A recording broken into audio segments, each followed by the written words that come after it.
Does your life feel like one giant to-do list that you never ever finish? Is your clutter, physical, mental, or spiritual, keeping you from the goals that you are trying to achieve in 2025? They say that clutter is actually just postponing decisions. How might this be cluttering up your headspace and your overall life? And when is the last time that you felt totally at peace in your body, in your mind, and in your own home? If any of these questions spoke to you, you've got to listen to this episode, A Decluttered Life in 2025. What's up, everyone? Coach Megan here, and welcome to this episode of the Powerhouse Podcast. We're going to be talking all about how to declutter the things that matter. So first, an opening story. I would not say that my husband and I are like the cleanest clean freaks in the world, but I also would not say that we are cluttered people. However, when you do pageants for a long time, can I get an amen?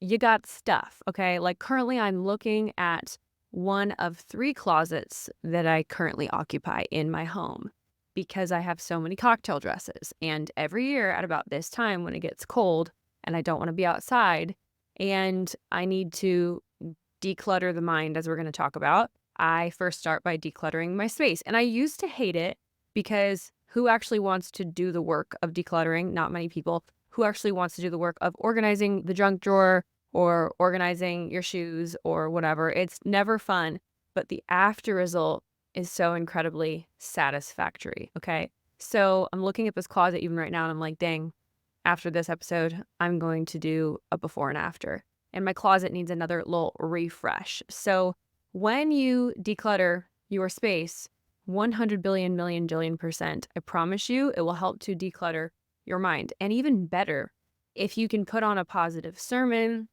positive music, whatever, while you are cleaning, I promise you, just watch how it detoxes you from the inside out. It is so incredibly powerful. So a little bit of backstory. My husband is totally a minimalist. We have quite a large closet, and technically we take up 50-50, but his 50% of the closet is 25% full.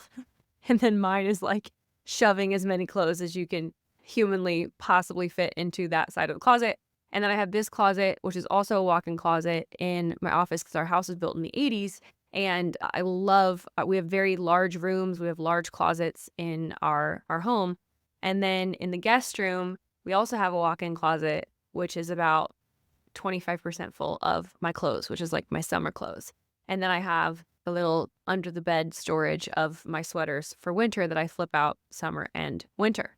And every single year, at this time, like I said, the turn of the year, I've learned to make it one of my favorite things that I go through all of my clothing, because what's actually really beautiful is I also take a note, like mentally, of the things that have changed in the last year. So for example, like we turned my husband's office, which was also up here because there's 4 rooms up here. We changed his office to be downstairs. The downstairs used to be like the armpit of our house, and we totally hated it. And we put some new paint up, and then we've little by little been totally transforming it. And now it's one of my favorite places in the whole entire house, and it's our YouTube studio, and we're launching our channel this week, and we're so incredibly excited. So definitely hop on my YouTube, Megan J.S. Rhodes, to check out Kingdom Culture, because we are so incredibly excited for that launch, which will be at the time of this recording, either this week or next week when this comes out. So super excited. We're just finishing up some branding things. So if it's not perfectly out this week, just be on the lookout the next week or two. But make sure you subscribe to me. I'll make sure to put those notes in the show notes so that you guys can do that. And just a quick plug for Kingdom Culture. So it's going to be on my personal channel. My husband's going to be a guest. My friends are going to be guests. We're going to do interviews with people that have successful marriages, successful businesses, successful perspectives on faith and these different things. We really want to equip you guys in your family, in your marriage, in your dating life, and ask and answer a ton of questions when it comes to growing your faith walk with Jesus, as well as growing your financial future and your present. So I've already booked a few guests that I'm really excited about, talking about everything from investing in Bitcoin or real estate properties, or creating a budget in your 20s, or also like green flags, red flags, yellow flags in Christian dating and fun things like that, and telling my husband and I's story and just all these wonderful things. And then I have a bunch of my single friends that I'm going to bring on that we're going to banter about that. I have a special birthday episode I'm really excited about. We're going to bring on all my girlfriends, and we're going to do like a couch session and bring you guys inside of what girls' night would look like with all of my friends. some married, some single. Oh, it's going to be so much fun. My sister's going to come on sometimes, and y'all know we're just two peas in a pod if you've listened to the OG episodes of the Powerhouse Podcast. So I'll bring in my mom sometimes too. She's been married to my dad for 35 years and is the ultimate pageant mom, superwoman. So I'm just so incredibly excited for you guys to get to watch that. It's going to be a huge blessing to you. But anyways, so our basement went from being an armpit to like the palace of our house. And so we translated Landon's old office to now be our daughter's room. So different seasons require getting rid of old things and sometimes buying new things, right? Like we had absolutely nothing for a baby. And now I feel like I'm Amazoning something, which reminds me I need to buy stuff for teething because our daughter will be teething soon and is slobbering everywhere, all over the things.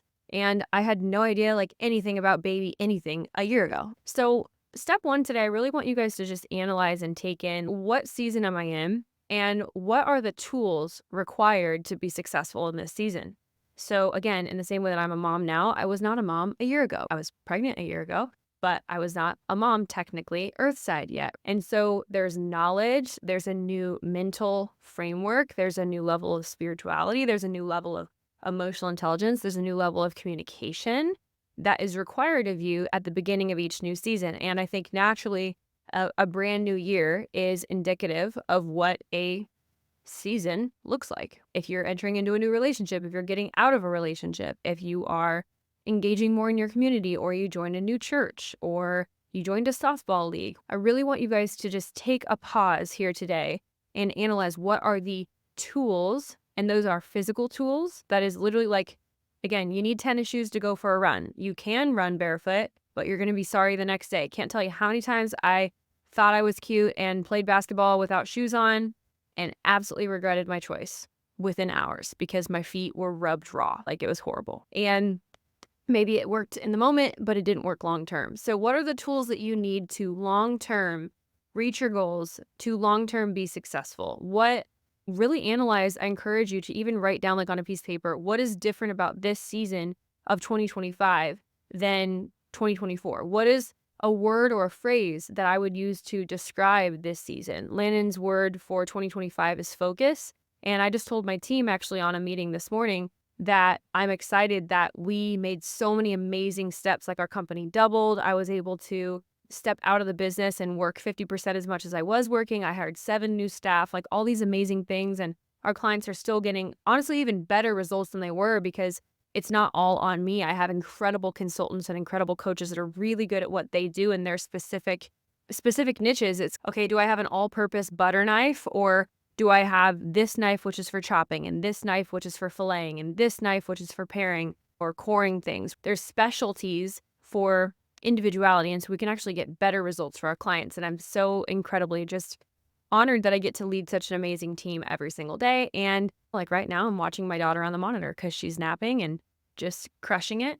And get to be a mom first and a business owner second while the company's still thriving. And that's something that was the biggest goal of my 2024, and we were successful in that. So for me in 2025, my big thing is, again, I'm introducing a new YouTube show. That's really a big lever that is going to pull on my time. So what is the counterbalance of that? If there's going to be something else that I introduce into my life, then I need to make sure that I have something that's also helping me stay stable spiritually, mentally, and emotionally, and making sure that, like we talked about, I think like a month and a half ago in terms of an episode, like that my values are still in order. So if I'm going to work more, which potentially could be against my value of faith and then family comes first, because work can never supersede family for me. That's a really hard boundary for me. Then what we did was we hired a nanny. So I went and interviewed a ton of different people. And right now, like we have a home visit next week with 2 of our top candidates, and we're seeing how they do and all these different things because I want to make sure that my daughter is absolutely taken care of. And if I'm going to take a few sales calls or just do different things, I want to make sure I still have time with my family. So this nanny, what was really important to me is obviously trust, background check, these different things, tons of references, character references, and being able to do the job. But also I wanted somebody that would help me pick up around the house, that would run a vacuum, that would flip the dishes, these different things, just because otherwise the 10, 20, 30 minutes that Landon and I spend doing that at the end of the day, first of all, could cause an argument because it's easy to point fingers when you're tired from a long day and you wanted to use the washer and the washer's full and whatever, just little silly things that honestly we're pretty good at. But if it costs $15 an hour to hire somebody just to help me out for a few hours a day, we're more than happy to do that, and we can rearrange our budget. Part of what I love about being a small business owner is helping more people make money. I love sowing more money into other people, right? Somebody who in their position in life is super grateful to make $15 an hour, which is way more than I made when I was a nanny. I think I made like $10 an hour for 3 kids I was nannying, right, in college and whatever, right? Times have changed, but super happy to do that. And then that way, like the other little things that could cause arguments or frankly just need to be family time for us, our home improves, our lack of clutter in the house, which is the whole purpose of this entire episode. That peace in our home is something that Landon and I just so incredibly need. And we know we talk about all the time, like tonight we have date night, and we were just talking with our house cleaner this morning, and we have her on a monthly rhythm, and we put that into our budget because we know that when the house smells nice and when it's thoroughly vacuumed and the toilets are clean and all these things that, like, if maybe I was a full-time only stay-at-home mom, I would have more time to do. But for me, who is still running a company and basically a stay-at-home mom full-time, obviously I'm a full-time mom, but I would say 75% stay-at-home mom, 25% working in the business. That 25% is the time that I would spend deep cleaning the home, running errands, doing these different things. And so I just don't have time for it because otherwise I don't want my daughter to get the short end of the stick. And I certainly also can't allow my company to fall beneath my personal standards. This is where I think so many times people don't count the cost before moving into this next season. We knew and we prepared an entire year. You can ask my team. Like we literally prepared A to Z, all the first, second, and third order consequences and implications of having a child. And knowing that my values I was and am very strict on, you have to oftentimes delegate and ask for help, or you have to let some things go because not everything can be put into a bucket all at once. There's only enough room in the bucket. And so the order of which you put those things in, like we talked about last week or week before in the podcast, is super, super important. Those rocks have to go in before the sand does. Particularly, just like in our home, I know my husband is a minimalist who hates clutter. I know I can feel his stress levels rising. I can feel how we sometimes get into stupid, like bickering arguments. And then when you're a new parent, like you don't have a whole lot of time together because you're putting your kid down between 7 to 8:30, and then your kid wakes up at 7 a.m. and maybe a few times in the night, or praise God in this season, we're finally through the 4-month leap. So Willow's only waking up like once in the evening, and I got an 85 on my sleep score last night. So we're killing it and it's great. But still, like you maybe have an hour as a couple before you want to turn in and go to bed because you're tired as well. And sometimes it takes 30 minutes just to put your child to bed. And the last thing that you want to think about is dishes and running a vacuum and flipping the laundry or cleaning up. And so having that nanny where we can spend even 3 hours, let's say less than $50 a day, a couple days a week, to have all those things done while she supports me is a game changer and absolutely worth the investment for us. And so I highly encourage you guys in this season to really count the cost and look at the next 90 days, look at the next 6 months for my goals to be met and for the amount of time, energy, and effort that it's going to take to put all the rocks in the right parts of the fishbowl, if you will, or the bucket that are required of us in this season. Or like Landon and I are planning for mastermind. He has a mastermind in January. I have a mastermind in March. We have some other travel coming up. We have a wedding coming up in March as well. And we're planning for a child. Like it's so many more logistics. It's way more expensive. We're like, hey, mom, can you come travel with us? Like all these different things that are just super, super important that you have to plan for. And like I said last week, the more complicated your life gets and the higher that you get in terms of success or credibility, notoriety, these different things, the more detailed that you have to be with your planning. I got all of my employees and they don't know about this yet, so I don't want to reveal the surprise. I got them a super meaningful gift to help them plan their year this year. That was super, super awesome, and it's 4 feet big. It's amazing. And then I got Kendra, my right hand, something even better because I so valued their ability to have work-life balance. Like I was having a conversation with one of our employees today that is a mom that's nursing like I am and just in a season of where family's super chaotic and super important. And we were talking about, hey, are you going to be able to come to mastermind? Are you not? And it was a really cool conversation because I told her, and I was with my whole heart, I said, do not worry about it if you can't come. Like this is not your responsibility. This is a bonus. This is an extra. And I totally understand that with young children, it's darn near impossible to travel and the logistics are crazy. And I'm never going to be mad at you if you can't make it. And I mean that with all my heart, because why?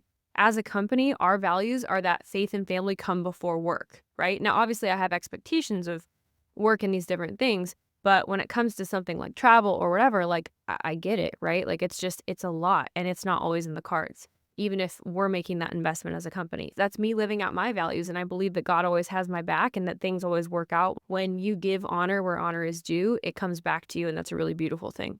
Coming back to decluttering, that's how Landon and I are navigating that in our life right now. It's been really powerful. And I just want to encourage you guys, maybe that doesn't look like hiring a nanny or hiring a cleaner and that's not in the cards for you like financially right now, but I encourage you to still make decluttering a commitment. That could look like a 10-minute tidy up at the end of the day. When Landon and I were just us before kids, that's what we did. We committed to 10 minutes of tidying up. We made a commitment. We do not go to bed without the dishes being done and the coffee being set for the next day, and wiping all the counters and just making sure like the first floor was like doable, right? Like it was like not going to stress us out when we woke up the next day, because what we didn't need was waking up and walking into our living room and being stressed as literally the first thought of the day. So decluttering really does have such a power to help you walk with inner peace and walk with clarity. And I encourage you guys to make a commitment and even share your goal with somebody to hold you accountable. This is the power of,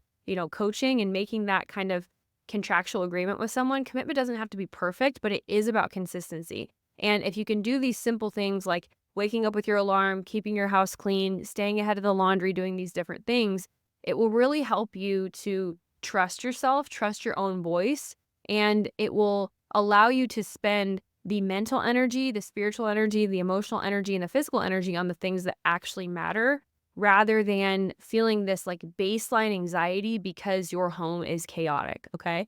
And finally, in conclusion today, I encourage you guys to audit your friendships and your community in the same way. And in the same way, audit the thoughts that you're thinking in your own head. Because if you allow these things to live rent-free, if you allow just anyone, anything to speak into your life, then you are going to start molding and shaping yourself into these opinions, these thoughts, these words, because words are containers and they have power of life and death. So I highly encourage you guys to audit your home, your space, your clothing, the thoughts that you think, and the people that you're around, and to really set a new standard and a vision and write it down, make it plain of exactly what you want your year to look like. We have something called the Morning Mastery Framework that all of our Pageant Academy students fill out and they read it every single day. It's anywhere between a 3 and a 9-page document that they read parts of, and they lay out exactly what they want their life to look like in the next 6 months as if it had already happened right now. And it's super, super powerful. So I'm really excited. Happy New Year, everybody.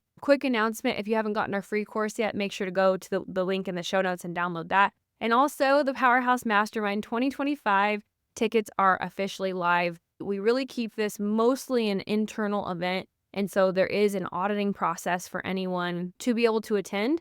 Tickets are $500 until January 31st. So if you do want to know more about the Powerhouse Mastermind, currently it is only for Pageant Academy students, and we are going to open it up to non-Pageant Academy students. But there's a pretty thorough, I was going to say grilling, not grilling, but just echelon. Like we have to walk you through a process to make sure that this is right for you. If you haven't heard of the Powerhouse Mastermind, it's our annual event where we basically do an entire local pageant. We give you scores. You get to do interview, onstage question, fitness, evening gown, swimsuit, talent, the whole shebang. And it's an amazing weekend where we get to pour into you for 2 straight days. You meet extremely amazing lifelong friendships. It's here in Omaha, Nebraska. It's a super cozy weekend. You'll meet rich friendships. And we really want to give everybody a full rep before their state pageant, before their national pageant. So often you only have one chance to like fight or flight, do the thing, pass, fail. You don't get a whole lot of feedback. You don't get scoring oftentimes. And so we take you through a really wonderfully intense, but also data-driven weekend where you shut out the world for 2 days too. It's so beautiful. And I will be posting the video from last year soon on our Instagram. Again, this is usually just completely an internal event, but it really is like the event of the season. And I would love for you to be there. So 2 things you can do. You can either sign up for a strategy call, go through our discovery call process. and apply for that. That's probably the best way. Otherwise, feel free to DM us on Instagram, the word mastermind, and we'll make sure to get you in the right place if you are interested in that. It is an absolutely transformative weekend. It will change your life. We have dozens and dozens of testimonies, some of which we'll be posting as well. And that is the weekend of March 28th here in Omaha, Nebraska. It'll be on location. All of Mastermind will be in the same hotel that you guys will be staying at. And we have amazing speakers planned, amazing, super fun things planned. And you will work on not only every aspect of pageantry, but you will also 100% up level in your mindset, guaranteed. Last year, we had 13 salvations of people giving their life to the Lord, and tears and crying and all the mindset work, and just such amazing bonds formed within our Powerhouse community. It is my favorite event of the year. Last year, I was 5 months pregnant doing it, and it was just incredible. You'll get to meet our whole team that you guys have been seeing and loving behind the scenes. And most of all, it'll help you score higher in your pageant. So again, just DM us the word mastermind on the Powerhouse Pageantry Instagram, or you can do the contact us page on our brand new website, which we just finished this week, powerhousepageantry.com, or you guys can go through the application process for Pageant Academy, which you can find on our website and the link below. And just make sure to mention that you're interested in hearing more about Mastermind. That's it for this week, you guys. Love you all. Have an amazing week and Happy New Year.